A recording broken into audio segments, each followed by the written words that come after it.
வணக்கம். நான் உங்கள் அட்வொகேட் சுந்தர். இப்போ என்னன்னு பார்த்தீங்கன்னா, நம்ம ஃபைனான்ஸ் மினிஸ்டர் நிர்மலா சீதாராமன் இப்போ ஒரு இது சொல்லியிருக்காங்க. என்னன்னு பார்த்தீங்கன்னா, இந்தியாவில் இருக்க மக்கள், அதாவது ஐடி ஃபைல் பண்ணாதவங்க, இது வரைக்கும் நடுவில் இல்லைங்க, இது வரைக்கும் ஃபைல் பண்ணாதவங்க ப்ளஸ் லோன் எதுவும் எடுக்காதவங்களுக்கு நம்ம சிபில் ஸ்கோர்ன்ற ஒரு இது விஷயம் வந்து அவங்களுக்கு வராது. அப்போ ஸ்டார்ட் ஆகிறதுனால லோனே வாங்கியிருக்க மாட்டாங்க. புதுசாக வாங்குறவங்களுக்கு சிபில் ஸ்கோர் செக் பண்ணிங்கன்னா ஸ்டார்டிங் ரொம்ப கீழே அடிமட்டத்தில் லாஸ்ட்டில் இருக்கும். என்னன்னு பார்த்தீங்கன்னா, அதை வச்சு யாருக்கும் ரிஜெக்ட் பண்ணக்கூடாது லோனை. எப்படின்னு பார்த்தீங்கன்னா, இது வரைக்கும் லோனே வாங்கியிருக்க மாட்டாங்க, அதனால அவங்களுக்கு சிபில் ஸ்கோர் இம்ப்ரூவ்மெண்ட் இருக்காது. சிபில் ஸ்கோர்னா கடன் வாங்கி திருப்பி கரெக்டாக கட்டுறவங்களுக்கு சிபில் ஸ்கோர் ஜாஸ்தி ஆகும், கம்மியாக இருக்கும், ஏறிட்டே இருக்கும் மாதம் மாதம். என்னன்னா கட்டினா கரெக்டாக ஜாஸ்தி ஆகும், கட்டலைன்னா கம்மியாகுங்க. அந்த மாதிரி இருக்கவங்களுக்கு ஒன்றுமே லோன் இது வரைக்கும் எடுக்காதவங்களுக்கு அது சிபில் ஸ்கோரே காட்டாது. ஸ்டார்டிங் ஸ்டேஜில் இருக்கும், ஒரு 150 அந்த மாதிரி தான் இருக்கும். என்னன்னு பார்த்தீங்கன்னா, அதனால அதை காமிச்சு ரிஜெக்ட் பண்ணுறதுக்கு எந்த வாய்ப்பும் இல்லை, மறுக்கக்கூடாது வாய்ப்புன்னு. ஏன்னா சிபில் ஸ்கோரை வச்சு தான் இப்போ எல்லா பேங்க்கும் லோன் கொடுக்குறாங்க.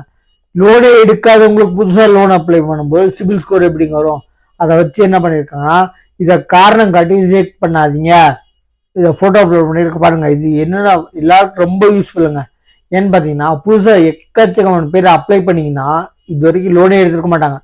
புதுசாக அப்ளை போனாங்கன்னா அவங்க வந்து சிபில் ஸ்கோர்னு செக் பண்ணுவாங்க. ஆனால் சிபில் ஸ்கோரில் இருக்காது, ஏன்னா அவங்க ஆல்ரெடி லோன் வாங்கியிருக்க மாட்டாங்க.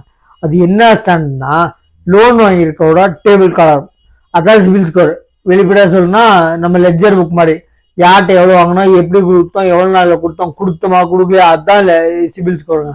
கரெக்டாக கட்டியிருந்தோன்னா ஜாஸ்தி ஆகும், கட்டவே இல்லைன்னா கம்மியாக இருக்கும். ஆனால் இது புதுசாக எடுத்தவங்களுக்கு லெட்ஜர் புக்கில் எப்படி புதுசாக இருக்குமோ அது மாதிரி வந்து புதுசாக ஓப்பன் பண்ணுறது உங்களுக்கு சிபில் ஸ்கோர் செக் பண்ணிங்கன்னா வராது, ரொம்ப லோவாக காமிக்கும். அதனால் ஃபைனான்ஸ் மினிஸ்டர் என்ன சொல்லியிருக்காங்கன்னா, இதை காரணம் காட்டி ரிஜெக்ட் பண்ணக்கூடாது அப்படின்னு இருக்காங்க. அது ஃபோட்டோ அப்லோட் பண்ணுறது தேங்க்யூ. நம்ம சேனலை வந்து எக்கச்சக்கமான பேர் சப்ஸ்கிரைப் பண்ணாமல் பார்த்துருக்கீங்க, சப்ஸ்கிரைப் பண்ணி பாருங்கள். ஏன்னு பார்த்தீங்கன்னா, ஒவ்வொரு விஷயமும் யாராச்சும் அட்லீஸ்ட் ஒரு காட்சியில் போட்டோம் நம்ம சேனலை சப்ஸ்கிரைப் பண்ணிட்டு பாருங்கள். ஏன்னா நான் என்ன ஜாஸ்தி சப்ஸ்கிரைப் நிறைய பேர் பார்க்குறாங்க வீடியோஸு. ஏன்னா இந்த சர்டிஃபிகேட்ஸு ஹோல்ட் பண்ணி வச்சுருக்குது காலேஜஸ்ஸு, நேஷ்னல் ஹைவேஸில் இருக்க டோல்கேட்டில் ஆம்புலன்ஸு, இதை பற்றி நிறைய பேர் எக்கச்சக்கமான பார்த்துருக்காங்க. ஆனால் நம்ம சேனலை சப்ஸ்கிரைப் பண்ணால் பார்த்துருக்காங்க. தயவுசெய்து சப்ஸ்கிரைப் பண்ணிட்டு பாருங்கள். ஏன்னா சப்ஸ்கிரைப் பண்ணிங்கன்னா, எதுக்குன்னு சொல்கிறேன், சப்ஸ்கிரைப் பண்ணிங்கன்னா ஆட்டோமேட்டிக் ஸ்க்ராலிங்கில் நம்ம வீடியோ ஃபஸ்ட் வரும்.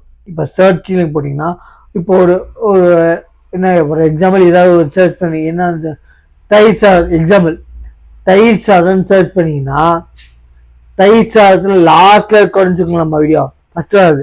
சப்ஸ்கிரைபர்ஸ் யார் ஜாஸ்தி இருக்காங்களோ அவங்கள தயிர் சாதம்னு ஒரு வீடியோ போட்டுருந்தாங்கன்னா அந்த சப்ஸ்கிரைபர்ஸ் யார் ஜாஸ்தி இருக்காங்களோ அவங்க வீடியோ தான் ஃபஸ்ட் வரும். அதனால் நம்ம சேனலை சப்ஸ்கிரைப் பண்ண பாருங்கள். தேங்க்யூ.